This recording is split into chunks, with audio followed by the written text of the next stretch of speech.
Hi, everyone. I know we're still trickling in from outside. I heard the food lines were pretty long, so thanks for your patience out there. Hello and welcome. My name is Joe Rulowich. I'm the Director of College Counseling.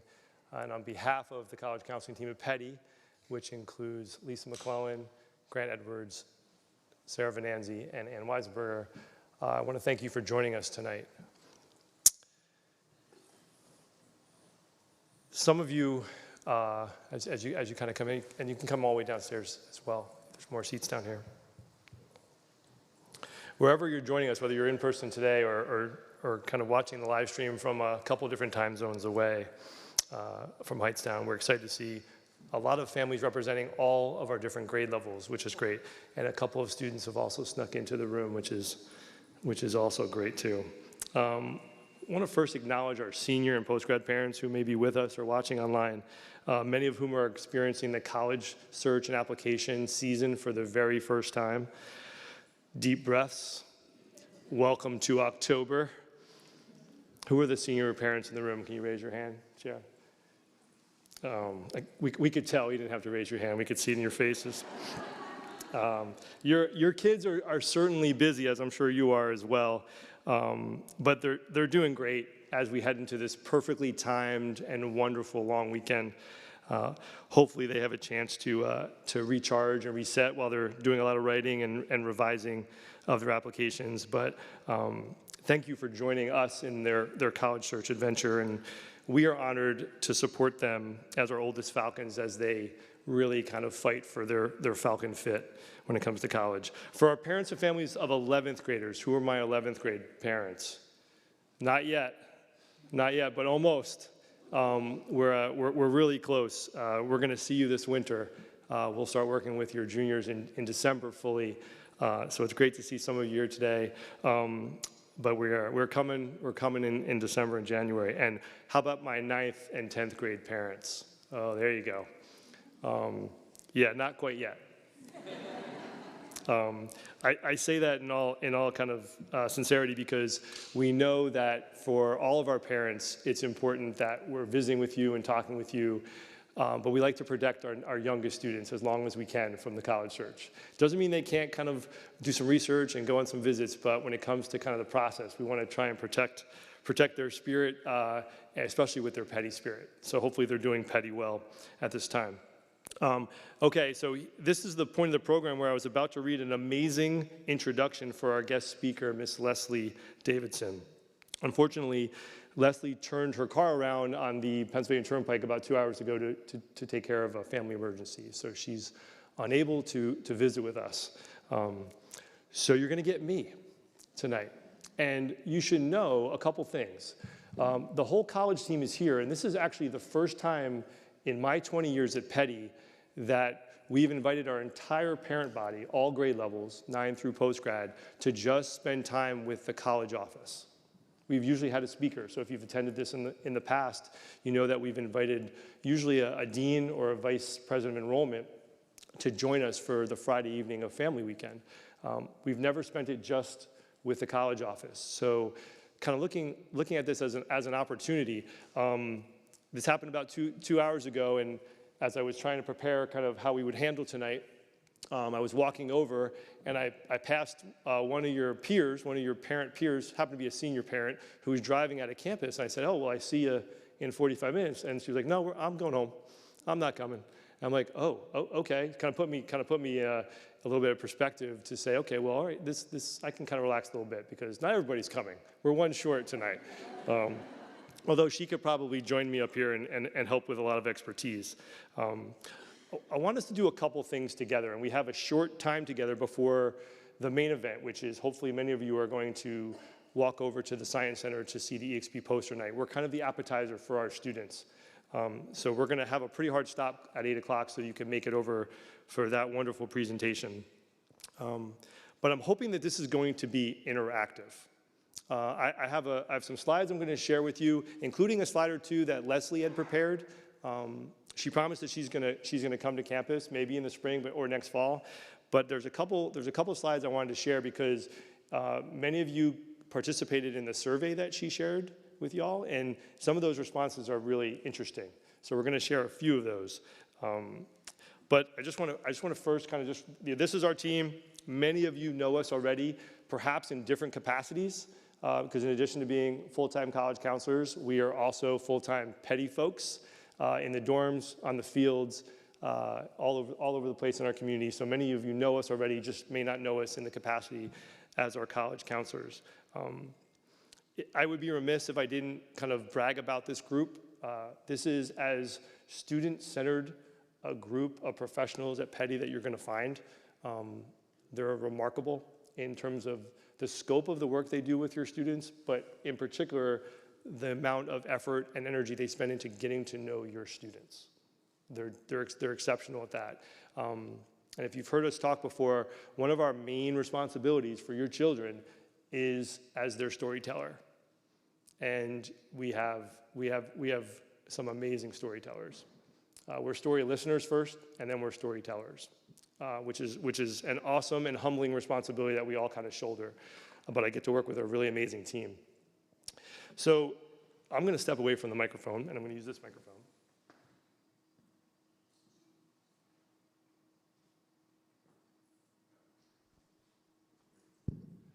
So I wanted to share these photos. So every fall, the college office travels out to our national conference, the National Association of College Admissions Counselors. Yep, that sounds as exciting as it is in that acronym, right? This year it was in Columbus, Ohio. Anybody from Ohio? For some of us, it was our first time to Ohio. So whenever we go out to our conference, we do a couple different things. We have a chance to visit schools. We have a chance to conference and go to sessions, which are amazing. The topics this year range from, as you can imagine, artificial intelligence, essay writing, financial aid for sure, and different kind of services that we kind of talk with different reps out there. But the best part of the opportunity is to visit with former Peddie students. So these are snapshots of us visiting with some of our kids. The first night we were in Pittsburgh on the way to Columbus, because you don't just go to Columbus, you got to fly to Pittsburgh and then drive to Columbus. So we spent the first night in Pittsburgh, and that's that top left photo with students from the University of Pittsburgh and Carnegie Mellon University. And besides the fact that we had a chance to grab dinner with them, the best part was one of our students who was getting ready to head out to dinner with our office was asked by her roommate, "Where are you going?" And she said, "I'm going to have dinner with my college counselors." And her roommate said, "That's weird. Why would you do that?" And she's like, "Well, because they told me they were going to be in town." And her roommate said, "Well, that's even weirder." And our student, our Peddie student, said, "You know what would be weird is if they came out here and they didn't tell me they were here." Right? Oh, that's amazing. I think some of us were crying. We also paid for dinner, so they said amazing things to us. But so the photos represent a couple different colleges. We visited Pittsburgh, Carnegie Mellon, Ohio State University, Oberlin College, and Case Western. So it's just a highlight, and showing you pictures of our students, whether they're our seniors who, and I have another picture later, or our current students that are in college. Like, this is why we do what we do, but this is the most important part of this, right? So when you go through the college search and you're thinking about admission rates and applications and essays, you forget this part, which is where they go and what they're doing where they are and how happy and prepared they are. So we have to check in every once in a while in our world just to remind ourselves of that. So I thought it would be a good reminder for you as well. Some of you may be familiar with this slide. I always show this slide when I have a chance to visit with parents. If I asked one of you, if I just picked a random parent, I'm sure you could stand up and recite the mission of Peddie. I won't do that tonight. We pulled out two parts of it, which we always do. With enthusiasm, humor, and patience, we challenge our students to reach beyond their expectations and to measure and define the success by the progress they make. That's incredibly important, right? That word reach seems familiar, right? Reaching in college admissions is part of vernacular, right? It's part of our vocabulary. But reaching at Peddie is part of our DNA as well. So it's part of how we approach the college process. And then in this boarding school environment, we not only prepare our students for the rigors and rewards of college, but we also inspire them to strive for the highest quality of citizenship. That includes the way in which they approach this, which is really important. At Peddie, we measure success in the college search and application experience by how our students reach, right? So it's not just about reaching, it's about how they reach, and that's really critical as well. Everything we do is very intentional.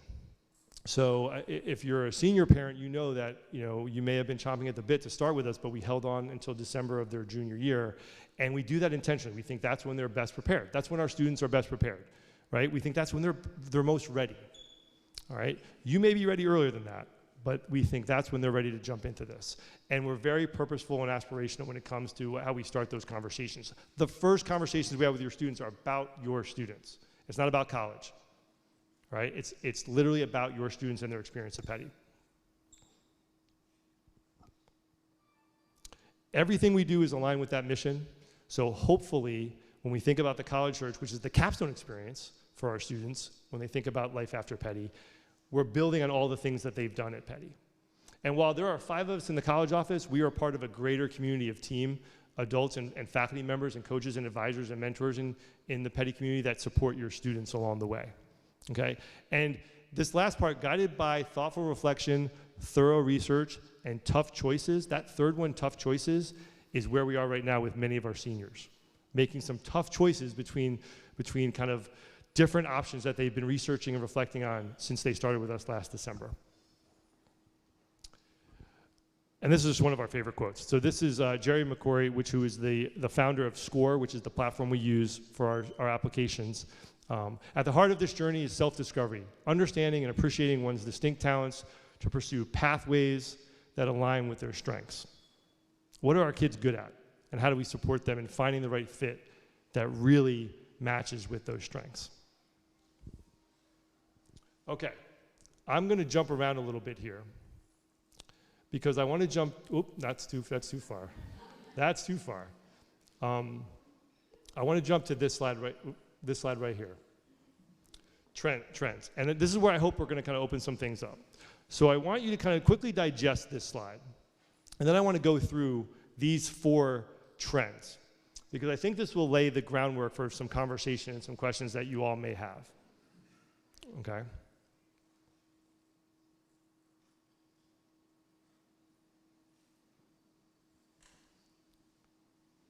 All right, so let's talk about the first one, okay?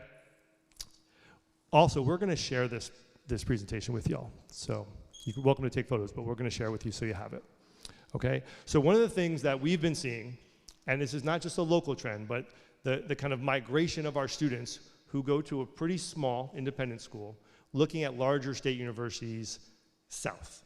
So it's a national trend, but we're also seeing it. We're contributing a little bit to that. We think there's a couple reasons why they're doing that. Would anyone like to take some guesses as to why our students might think about larger state universities, particularly in the South?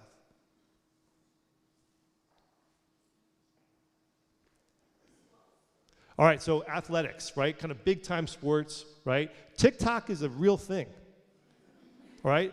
Our students come in, they do research. We talk about thorough research. They research on TikTok because large flagship state universities, particularly in the South, are using TikTok to reach students, right? The social aspect of the community life experience at those universities is reaching our students. So that's absolutely a thing, okay? Yep. Yeah, so Greek life, right? So again, that social community piece, like finding a smaller community within a larger community.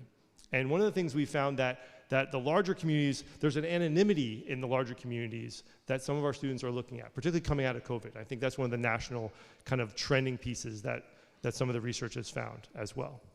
Our students are also doing that. It doesn't mean that they're going to those schools, right? It just means that they're part of their search early. And what's really neat is the number of applications at Rutgers. And this includes not just, I say home, staying home, it's not just New Jersey residents. That's the largest number we've ever seen by about 22 students. That's about half of the class last year applied to Rutgers. And not all students got into Rutgers, particularly main campus in New Brunswick. Rutgers has gotten incredibly more selective, as have many of those state universities. The second one, the growing importance of early decision 2. Okay? Now, all right, so let's talk a little bit about early decision. So early decision And I'm going to assume that we don't necessarily know all our terms, right? And that was one of the questions that we asked in the survey that Leslie shared. But early decision is a binding application plan where a student agrees that if they're admitted to that school, they're going to attend, right? So it's a binding agreement that the student signs, the parent signs, and the college counselor signs. If admitted, they're going to attend, right? So the majority of our class is going to apply somewhere early in kind of the November time. They're not all applying to a binding school, but they're applying somewhere early. I would say about 60% of our students are applying to an early decision binding school. If you throw early decision 2 in there, which is basically the same contract, just later in the cycle after they've gone through those early applications, this trend is something that's been growing and growing, and we see it impacting our students more and more every year. And a couple things about that. So if you were to think about the number of students who were admitted under early to binding, many of those students were not admitted in the early decision round or restrictive early action round. So that's one of the things that we take into account when we think about a plan. A student may apply early decision to a school, and then if that doesn't work, they think about early decision 2 down the road when we're thinking about regular decision. So it's part of a bigger plan. So when we have those conversations with our students and families, we are talking about building that plan out from the very beginning. So that if schools that are on their list offer early decision 2, that it's part of the initial conversation if we get to that. And we can see that the numbers are starting to support that in terms of where our students are going and to some amazing places that offer it. So that's a trend that we're seeing as well. Third, dropping regular decision admit rates means more of our students at Peddie are applying to more colleges. So you may be aware that the number of high school graduates in the United States is dropping, kind of remnants from 2008, 2009. The graduation rates the graduation numbers are dropping. So there are fewer students that are going off to college. But those fewer students are applying to more colleges. And we've seen that too at Peddie. So for the longest time, our average number of applications per student was 10. It's crept up to 13. And it'll probably creep up to 14 and a half, maybe 15 this year as students apply to more colleges. We're very proud of the fact that we kept it to 10 for a long time. The average when you think about the Common App is about 5.5, 6, so we're way above that average, which makes sense coming from an independent school. But we're very conscious of that number. We're trying to keep that kind of as close to that 13 number as we can, because as you can imagine, 1, it's a lot of work to apply to more schools, and 2, there are application fees, right? So we try to kind of consider that when we're thinking about things like that. And then the last one is probably the most kind of relevant, which is the waitlist trend, right? Which we call early decision 3. There's also something called early decision 0 now, which we can talk about later. But early decision 3 is this idea of the waitlist, okay? And we had 17 seniors enroll at waitlist schools after they had deposited at an original school. That's about 13% of last year's class, the class of 2025. Okay, that's a pretty big number.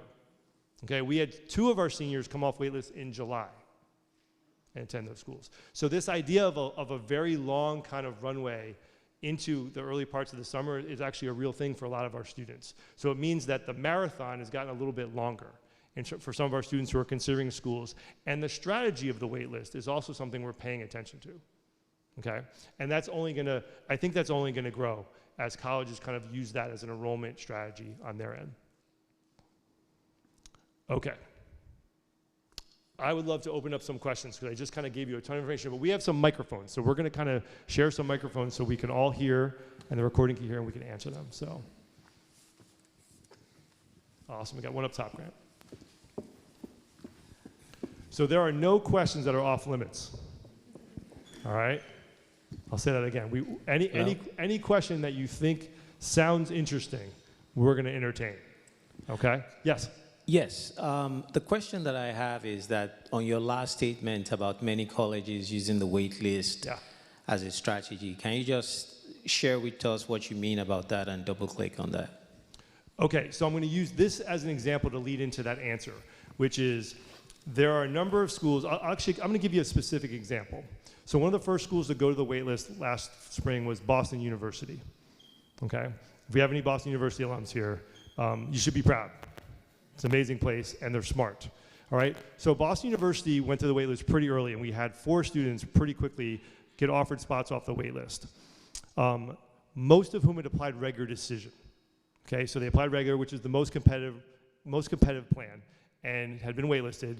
And all of a sudden, on 1 or 2 days, they started to get text messages and voicemails from BU admissions representatives. And two of the voicemails didn't even sound, it was hard to understand what they were saying. It was a muffled, kind of a muffled message. So we've gone through this whole process, and that was kind of like early May. So think about it, they applied in January, they got these messages in early May, and basically the messages were, hey, do you want to come to BU? Literally, that's what the message was. And one of them was a text message. So think about that. Think about the messaging for our students. We talk about being thoughtful, being thorough, right? Making hard choices. And then they go through this whole journey of applying to college, and then all of a sudden, they get a text message that says, hey, you want to come now? Let us know. All right, so it puts in perspective a little bit, okay? But I use that story because what's really helpful is that it's an enrollment strategy that colleges are using to fill their class and to fill their institutional priorities, right? So what's really important is that we're conscious of that. And I'm going to come back to how our office kind of works through the wait list, because I think that's something that we don't talk about enough, but we're going to talk about it tonight. But the idea of what's best for the university to kind of basically fill that spot with a student, they basically say, hey, you have 24 to 48 hours to tell us if you want to come, right? And it's kind of a one-for-one thing, right? So if the early decision 1 and early decision 2 is a binding agreement, that wait list, which is early decision 3, is kind of similar, which is, hey, if we offer a spot to a student off the wait list, we know they're going to come, right? So that's a very specific example of, and one that happened early. So the way in which our college office interacts along that process is it's probably the time of the whole kind of adventure that we're in together where we are the most active as advocates, right? So part of this is making sure colleges that have waitlisted some of our students know that our students are interested in going to that school, that they would accept that offer, even if it's a text, right? They would accept that offer. So we work really closely with the folks on that side to make sure that we're conveying that interest along the way. The students have a role in that, and colleges, it kind of varies from college to college about what kind of information they want from the student in the college office to kind of continue to convey that interest, but they use it very strategically. And we've always known that, but it's become a tool that they're using with a lot more intentionality. BU is just an example, and they were the ones that happened to go first. And our students were obviously very excited about some of those opportunities. But we've had, we have stories where we had a student who was going to visit a school that they were probably going to deposit at, learned that they had gotten off a wait list, decided to go visit that school instead, and then on the trip home from that school, got a phone call from another school saying, we'd like you to come to us in the fall, right? Think about that roller coaster for that student, so.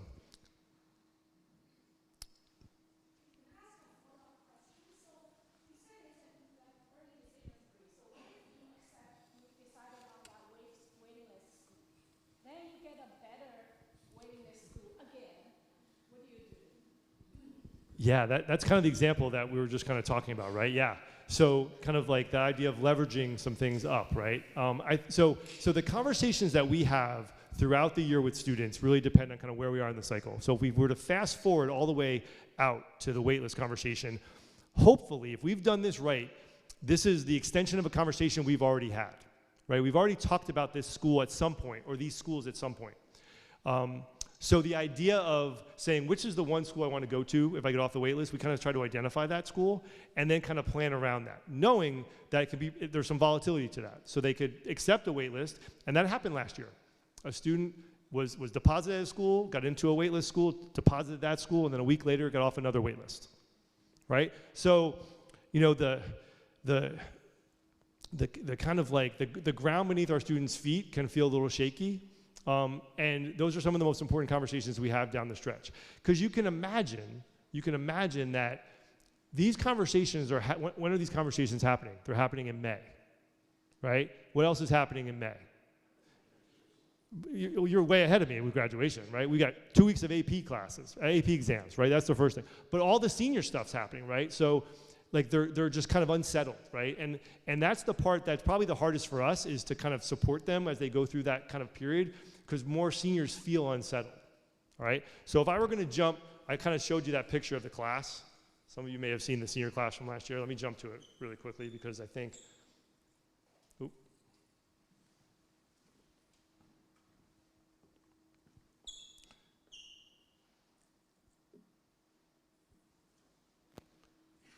So this is T-shirt day last year. We postponed T-shirt day like twice last year. Now, the first time we postponed it was because we were worried some students that were taking an AP exam weren't going to make it back, right? So we punted and we postponed it. But the second time we were like, hey, we're not sure yet. We don't feel settled. This is a big day for our seniors. But this picture is amazing for all kinds of reasons. And we actually just hung this photo in our office, which is really cool. Thank you, Lisa, for hanging that. In this picture, I already mentioned that there were students we had 17 students come off waitlist. So there are students in this photo who are wearing T-shirts, and now they're wearing different T-shirts somewhere in the country, right? Or a sweatshirt, because it's getting cold, okay? Which is a really interesting thing to think about, right? So this tradition that we have is impacted by that. So we're really sensitive about that. And I mentioned obviously a couple in July as well. So it's still a fun day. Now, some of the students who feel a little unsettled, they tend to kind of go in the back. Sometimes they try and like, oh, I'm not sure about. And we actually had a student ask if we could Photoshop a new T-shirt in, which we should totally do. But yeah, so any other questions about the wait list? Okay, another question. Yeah, please.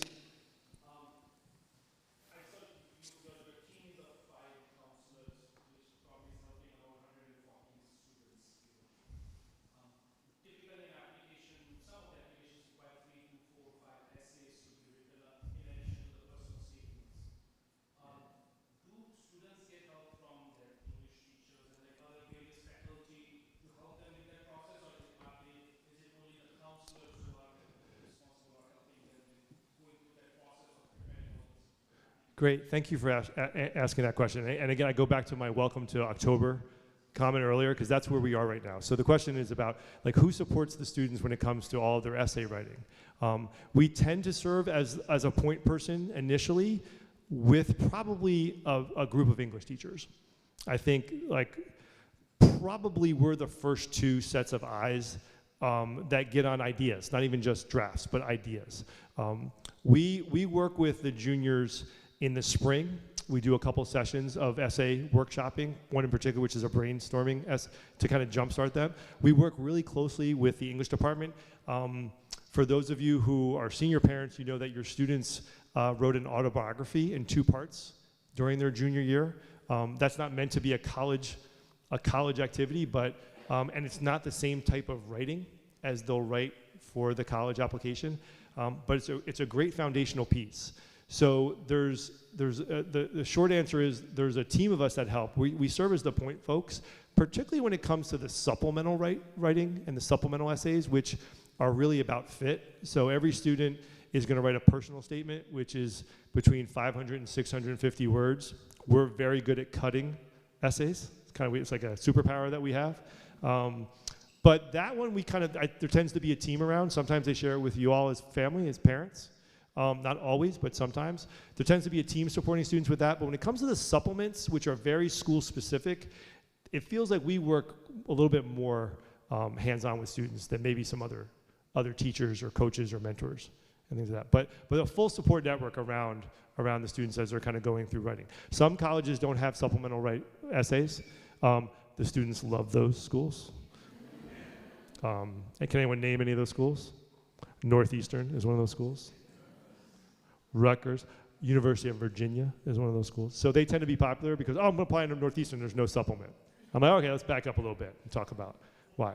But yeah, so, and we're really, so I mentioned long weekend.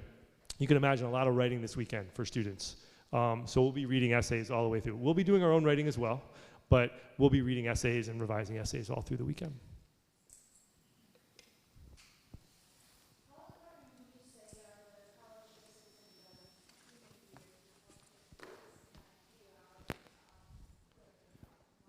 Yeah, the question is about how important are college visits, particularly during the junior year. I'll first answer by saying college visits are important whenever you can visit. So if we're going to tell our 9th and 10th graders not to worry about college yet, we don't include visiting campuses.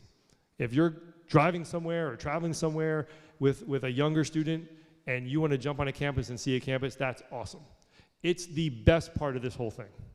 Right? I showed you that picture of us traveling. We love it. If you can go visit colleges with your children, like, do it as much as you can. Because not only are you going to learn about colleges, you're going to learn about your kids. And if you do it together, it's special. So whenever you can visit, visit. That's my first answer to that. The junior year is a little bit more targeted, right? So we only have so much time, which is another reason why you should visit whenever you can. There are some times during the junior year where you may choose to visit. Spring break often is a pretty popular one when we kind of started the process. Summer visits, which used to be kind of like not the time to visit campuses because they were kind of quiet and you wanted to see students there, you got to go in the summer if that's the only time you have. And colleges are kind of, they're providing more resources on campuses during the summer. So visiting colleges are pretty critical. There are some schools that don't care if you ever visit, but there are other schools that want to know you're on campus. And we work really hard with the kids to make sure they know which ones are which. So it's probably okay to visit some schools later in the process, after students may be applied. And they've learned enough about the school that they don't have to be on campus yet, and then they'll go visit sometimes after they've been admitted. That happens with a lot of the state universities. What are the numbers like in terms of admission rates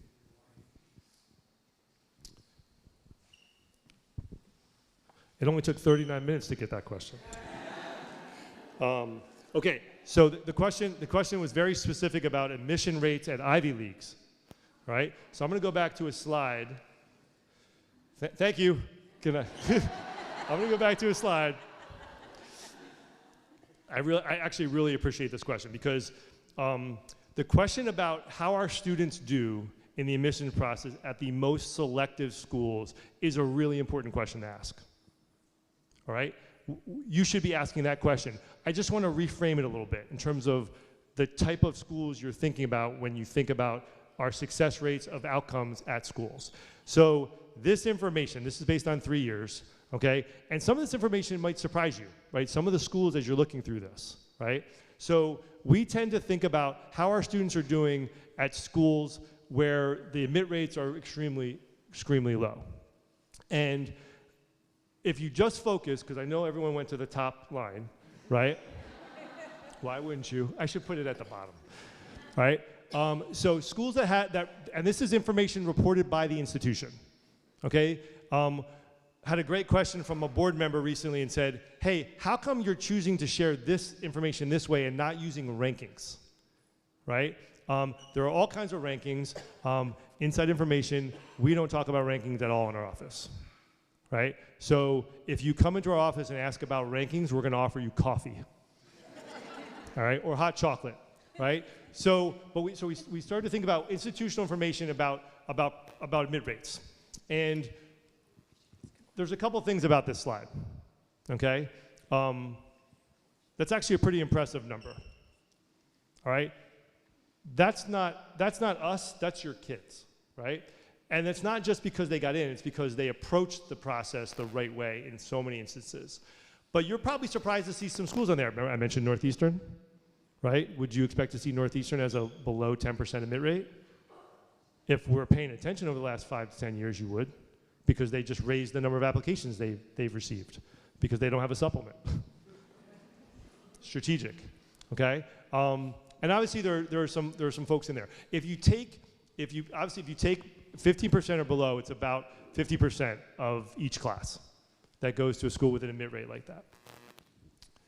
The institutional data of admit rates is the most objective information we thought was helpful to get a sense.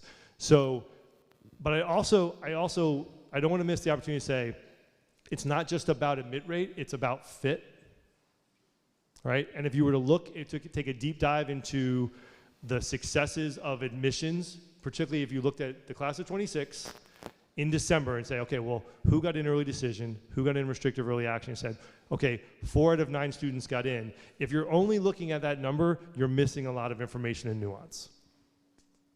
and because often the numbers reflect who didn't apply as well. And those are conversations we love to have with parents, like one-on-one, about your student. Like, we welcome that.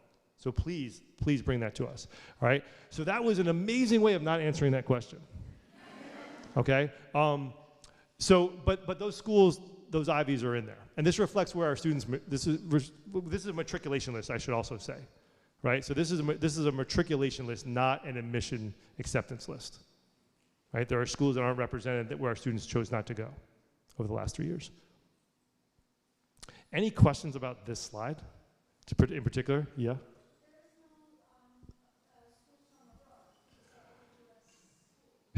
Yeah, and it's not because we don't have students that apply abroad or internationally. The statistical information of admit rates is less reliable for us. So it's hard to categorize those. So if we included Oxford and Cambridge, they would be in that first line, right? And things like that. We don't have a lot of students that apply to Oxford and Cambridge, but like there are some schools we probably could put in there, but we just chose to do domestic schools. But we do have students that apply, and more students are applying and considering international, whether it's Canadian schools, the UK, or now more in Europe. If we are visiting colleges, do we go by ourselves incognito, or do we contact your offices and ask for your visit times and dates? Yeah, so how do we approach the visit, right? That's, how do we set the visit up and approach it? So the first thing is somebody in your visiting party should be wearing something with Peddie on it. I don't care if it's mom, dad, grandma, student, younger sibling, the dog. Someone should have something from the bookstore on their person, because it would not surprise. It shouldn't surprise you, but if someone sees that, they're coming up to you. It might be a student, but the admissions person in that office who is maybe connected to Peddie is going to come up to you, and it happens all the time where the person giving the info session is the rep for Peddie. Just that happens sometimes. So don't go incognito, like Peddie proud, right? The whole time. We often help families set up visits. We look at the calendar. You can, particularly when you're visiting a number of schools in a block of time, kind of trying to maximize the visits you go to, and then we share the contact information of our reps at those schools, so that students can drop a quick email and say, "I'm going to be on campus. I'd love to say hi." Give you an example, you all know Peddie pretty well. Like, one of the things that's in the Peddie DNA is this idea of humility. We're a pretty humble place, right? Is that fair? Parents probably wish we weren't as humble, right? Here's where we're not that. Here, I'm not gonna be humble for a second, right? So, long weekend, we have a student who wants to visit a school over break, and they're full on Monday, right? We reached out to our rep and said, "Hey, is there any possible way that this student and her family can jump into the info session and the tour on Monday, even though they're full?" Boom, they got signed up, and they're visiting on Monday, right? Like, that's a way in which we can kind of support students as you're trying to kind of schedule those visits, and plan the visits as well. And we are really good. We have this really cool map in our office, if for those of you who haven't been in the office, which shows all of the colleges in the United States. And if you're planning a trip to like Virginia, North Carolina, we are really good at adding a school, right? You're going right by Randolph-Macon. You're going right by this, like, hey, even if it's just a drive-in. So we can kind of help with that. But again, something Peddie. In the airport, on campus, wherever you go.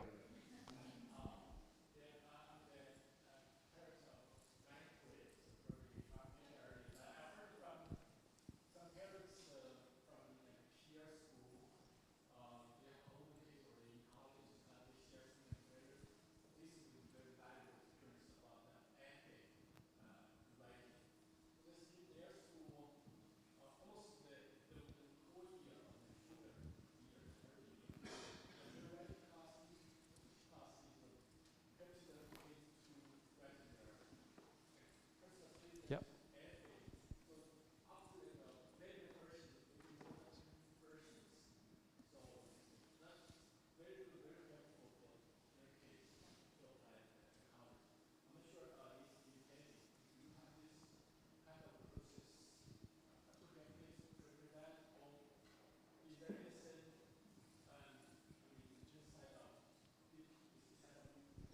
Sure. Yeah. So the question's about, kind of going back to supporting students in their writing, particularly in their junior year, in more of a curricular way at some schools. And just to give you, I mentioned the two parts of the autobiography, which is kind of part of that. And we do have some English teachers that will do a little bit more kind of writing instruction on the way. But if you remember, last year was the first year we had that extra week of classes after graduation. I'm not sure how you all felt about that, but what we did last year for the first time is our English teachers spent time workshopping writing. And we had students come out with almost completed drafts. So we're doing that intentionally, just not over the course of the curriculum. If you spend any time with our English teachers at Peddie, they're pretty kind of like protective of their curriculum. But we're looking for ways to do that, and that last week for the juniors was a great way for them to build on the work they'd already done with us. We spend a couple hours with them doing the workshopping. Mr. Edwards does that. Mr. Edwards is one of our English teachers, and he's kind of our plant in the English department. But we do have that program. We don't have a class dedicated to that. Not every junior writes the essay over the course of the year. But we're always thinking about how to help students think about that writing a little bit more intentionally. So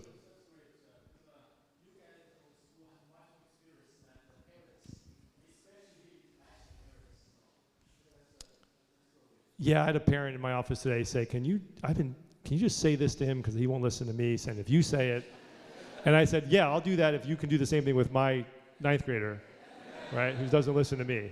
But yeah, I think the writing, the writing part of this is the part that they feel like they have the most control over, right? Their transcript is kind of started to be baked in, their activities kind of fall in line, but the writing, particularly the personal statement, carries a lot of weight.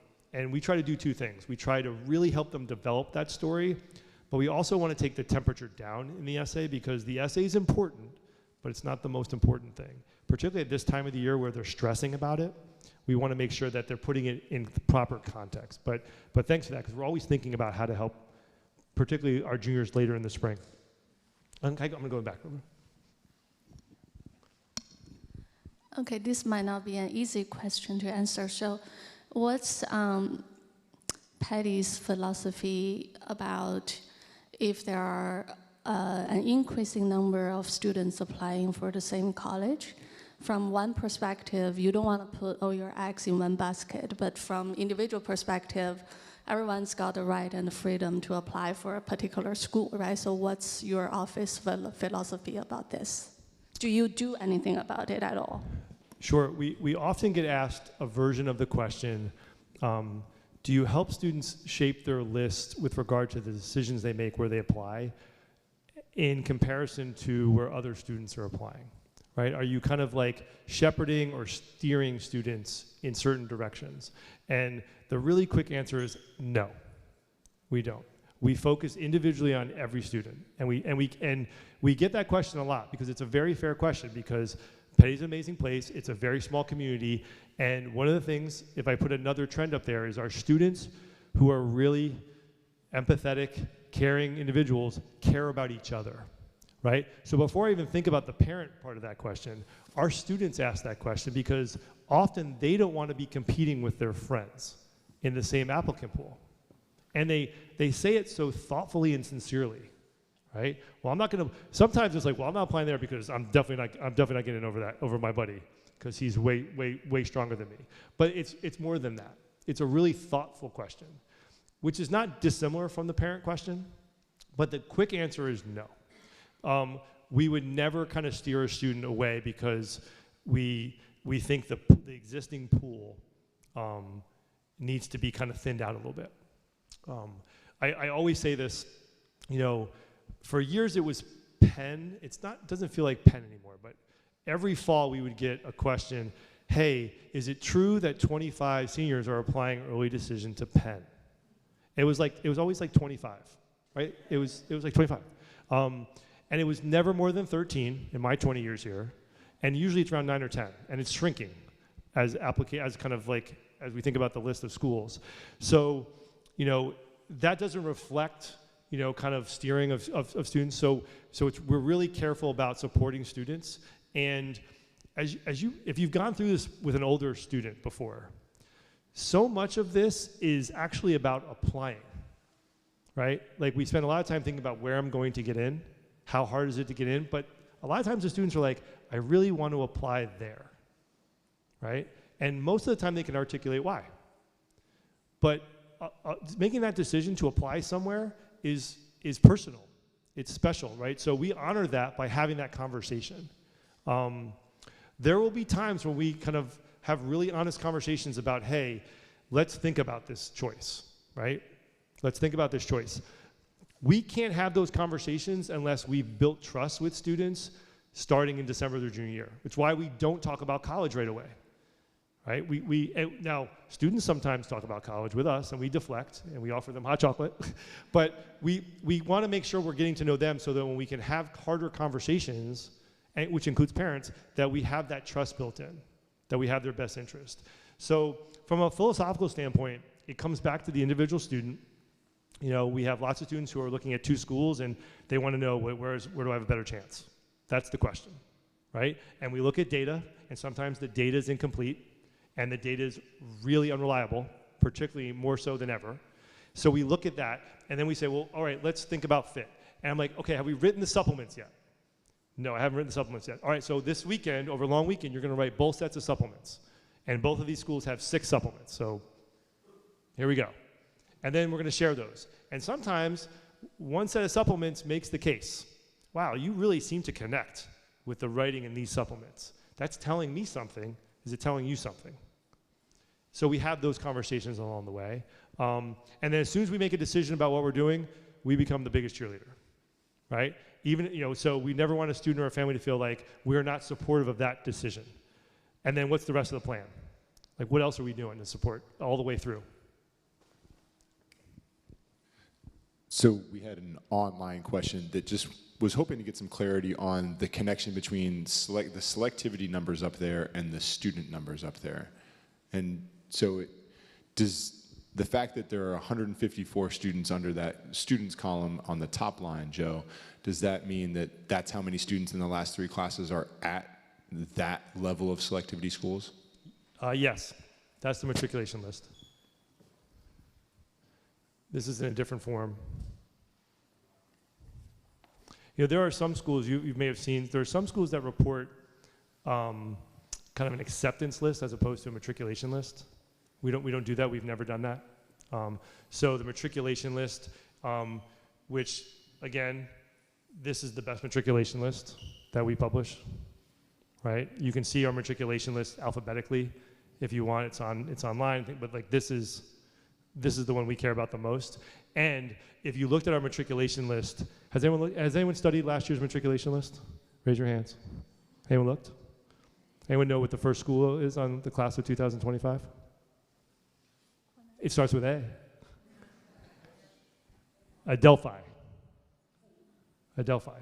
right? So we had 2 students. There's a parentheses and 2, bless you. We have 2 students go to Adelphi. One student went to their 8-year preferred medical early assurance program, which is incredibly hard to get into, which would be on that less than 10% list if we categorize it that way.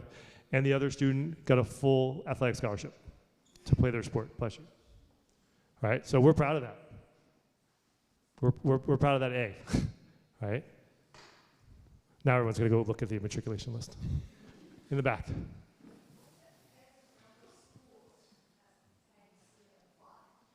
Great. So going back to thinking about that number, I think it's going to be about 14 or 15 this year, but it's probably time we thought about not using an average, because what we're going to continue to see is we're going to have students apply to 1, 2, or 3, and then we're going to have students apply to 25, 26, 27. And so I think, you know, the median, we might have to think about how we think about that. It's growing, and we're kind of aware of that. It's really hard to complete that many applications well and thoughtfully. But the other piece of this is the unpredictability of regular decision. That's where those applications are. And we're paying attention to that. I think we have time for one more question.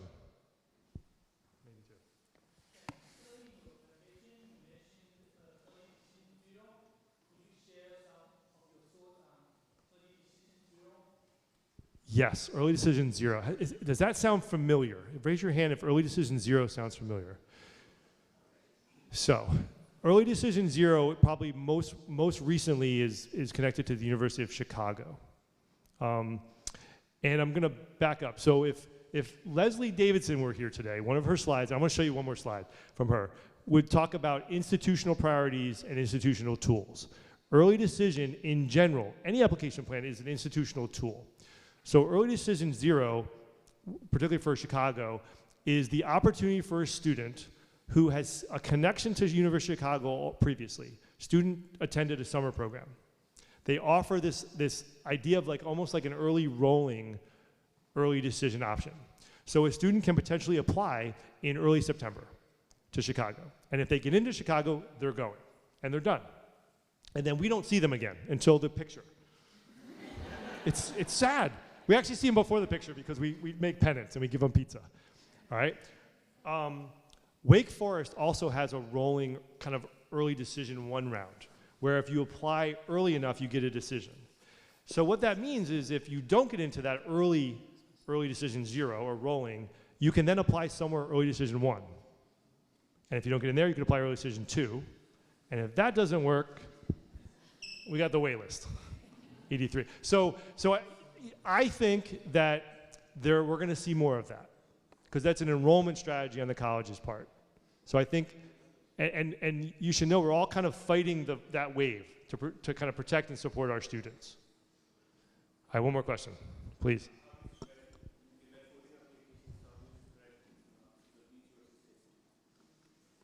I'm sorry, can you say it one more time? Yep. Great question. So we talk about balance, right? So balance is one of our core values, right? Everyone knows the 5 Peddie core values. Balance is one of them. So we talk about balancing the list. So we want to make sure we have that aspirational reaches, right? But we also want to make sure we have a group of targets. And then we kind of want to have 1 or 2 what we would call likelies. We never use the word safety. We use the word likely, which is getting harder and harder to use, because who really knows what a likely is? So that target group really is important. So we want to make sure that we aren't too top heavy, and that we have a really good sense in the middle where, hey, we think we're competitive. And reach schools, our students are competitive as well, right? It's just a matter of their admit rate dictates that they're a reach school and things like that. Is that helpful? And we spend a lot of time trying to balance that list. And that's the conversations we're about to go into after we go into some of these choices for early. I want to show you really quickly this one slide that from you, I don't want to print it.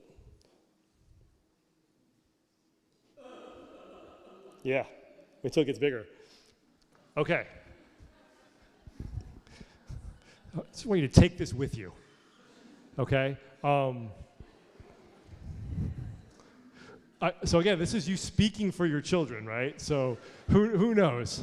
So we look at this slide and we say, you know what? We're all in this together, right? And you know, the remedy for kind of anxiousness, for anxiety when it comes to this is conversation, is kind of talking through things, asking really good questions. If you and your students aren't curious throughout this process, we're missing something, right? You all need to enjoy this. Whether this is, you do this one time, I heard a couple of chuckles, because you're like, oh, I want to enjoy this, right? I'm trying to enjoy this, but deep breath.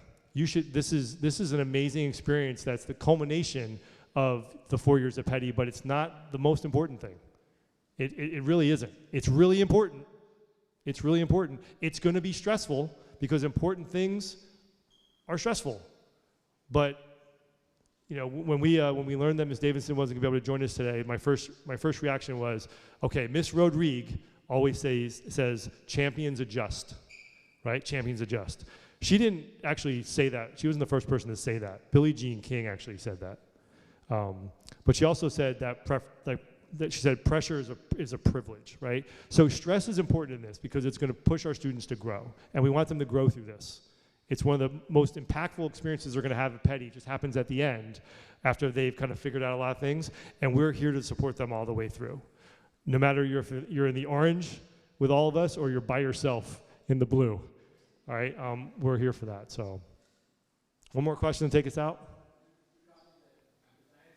Yeah.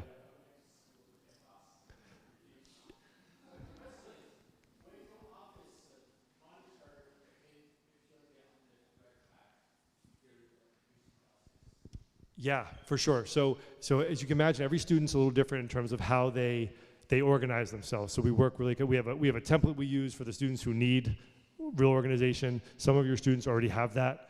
All right. You can kind of if you spent time in our office over the course of the last couple days, right? Grant came into my office today and said, "Have you just been like talking all day today, like with students?" I'm like, "Yeah, it's the Friday before long weekend." So we see all kinds of students how they organize this. But yes, we kind of help them all the way through this, particularly with deadlines, right? So we've got deadlines coming up, and we're working through that right now, okay? And still enjoying it, right? Okay, the best part of the night is what's about to come with the EXP. The students are it's amazing. It's going to be really crowded over there, so I won't let you go. Thank you so much for making tonight like special because of I appreciate it for being flexible. I'll share this information with our parents. We'll figure out how to do that, okay? And if you have questions, please feel free to reach out to us. Thanks, everybody.